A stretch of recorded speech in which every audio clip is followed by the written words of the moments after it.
So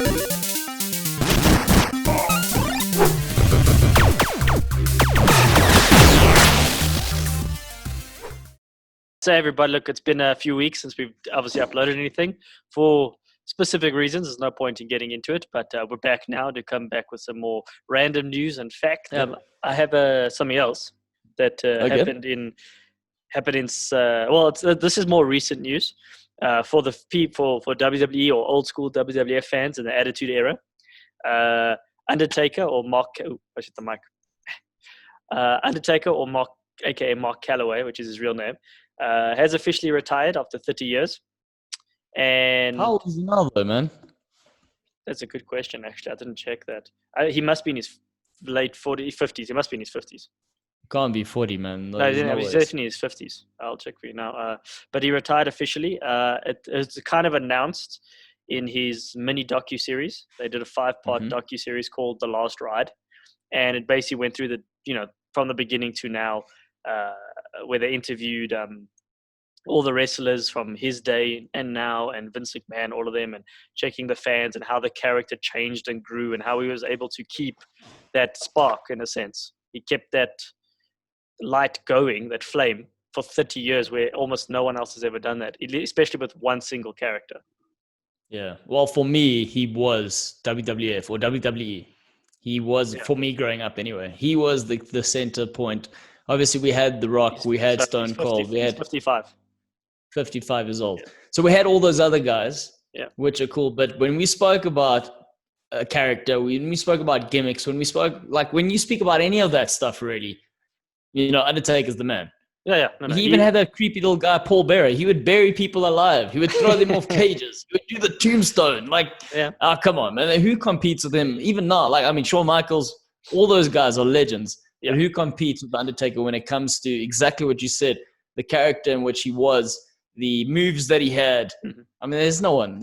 Even now, I tried, because I know you're into this stuff, so I tried watching it the other day, and I just couldn't do it.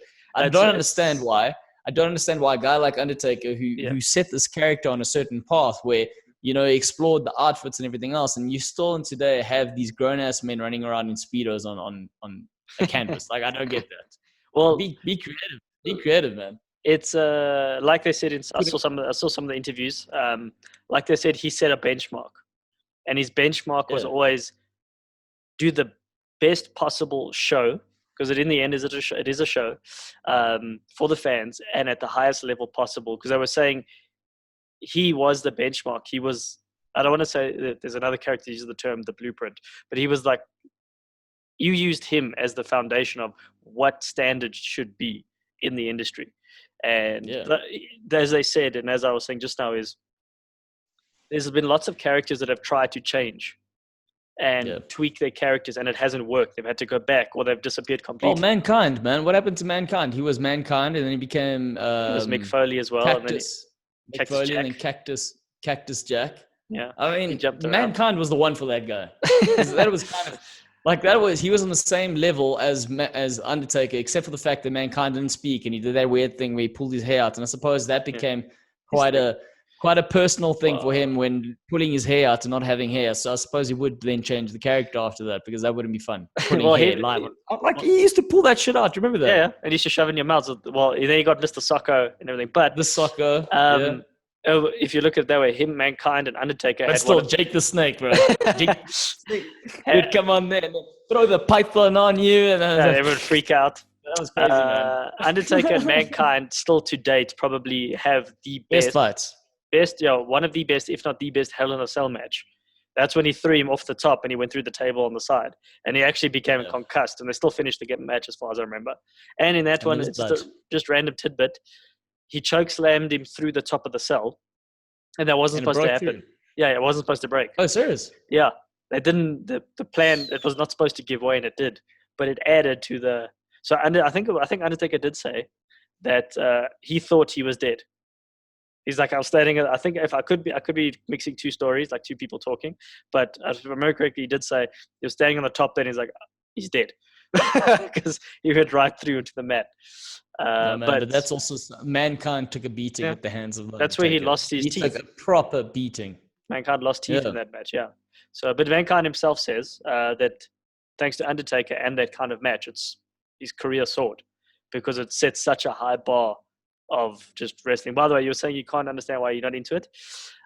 Being someone who's watched it till I was like 15, 16, then fell away for a few years and came back, and seeing the change, it's more just you're so accustomed to the rebellious side of what is called the Attitude Era, which was they would curse in the Booker T. They had 4x4s. They had all those planks, and they'd smack the crap out of each other. Yeah, I get what you're saying. So now it's bit more PC, like anti-bullying, that kind of. So they focus on a lot more current issues, and that's kind of what they focus around. So they don't want to sway on TV. They don't want to cause rebellious nature in a sense, and all that kind of stuff. So I get what they're doing. That's why John Cena has done so well, because he came in the Attitude Era, and then he was still there during the transition. So when he changed to don't never give up, what hustle, respect, and whatever the hell his slogan was at the time, the youngsters loved him, but all the dads hated him. So he was in that transition period, and he was part of why the company ended up growing and getting better and better, because now the whole new generation grew up with him in that new style of be nice, be kind, don't be a dick, that kind of thing. And that's kind of where that's a huge shift from Eddie Guerrero, you lie, you cheat, you steal. Exactly. And then Stone Cold, who was drinking beers while he was middle finger to everyone, and that's the bottom line. Well, I realized, like, when I enjoyed, there were two guys obviously, but the guys I liked were Stone Cold and Shawn Michaels.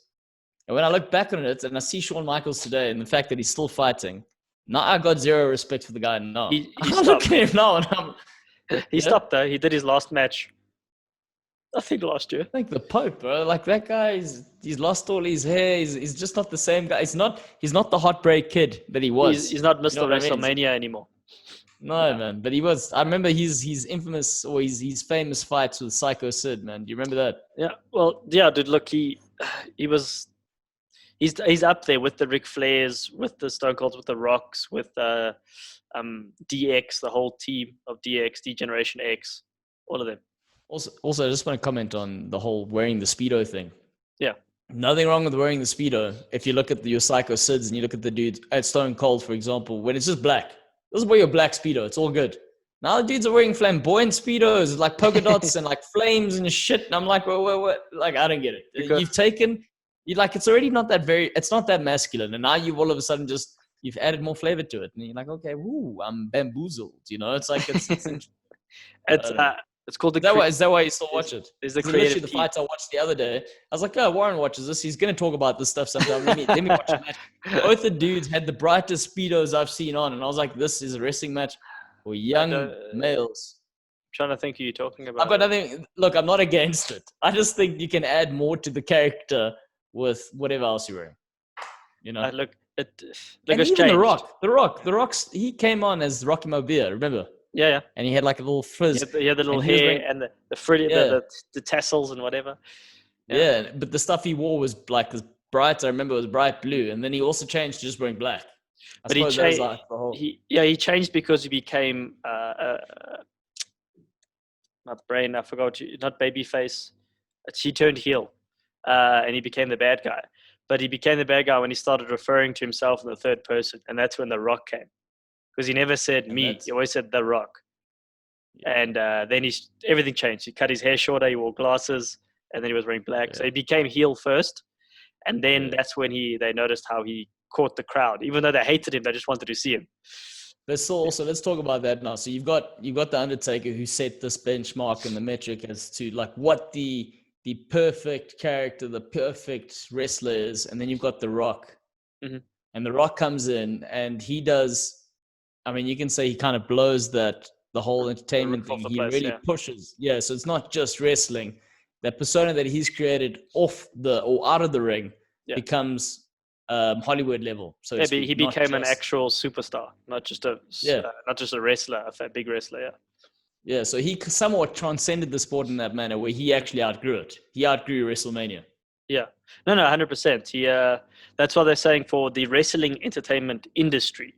They're saying Undertaker was the benchmark. from the start when he was first introduced as the Undertaker, because he was there before he became Undertaker, and wasn't really working out. But when he came as the Undertaker from that first Survivor Series 1990 to now, that character has not lost momentum in a sense that he didn't lose connection with the fans. Every time he came out, the mood changed. People, like when he lost at WrestleMania to Brock Lesnar after being 29-0 or something, and then he lost his first match. Like I watched the clips because it wasn't live here yet and couldn't see it live. The entire stadium just went quiet, basically, because that was something no one. They were stunned. Yeah, they're like, Undertaker doesn't lose at WrestleMania. Like, what the shit? And that's the thing. So he kept the benchmark. What The Rock's able to do, especially now, even, is he's got that that ember, basically, that at any point in time that ember can just combust, blow the roof off the place, and then it'll come down again. So he's got that.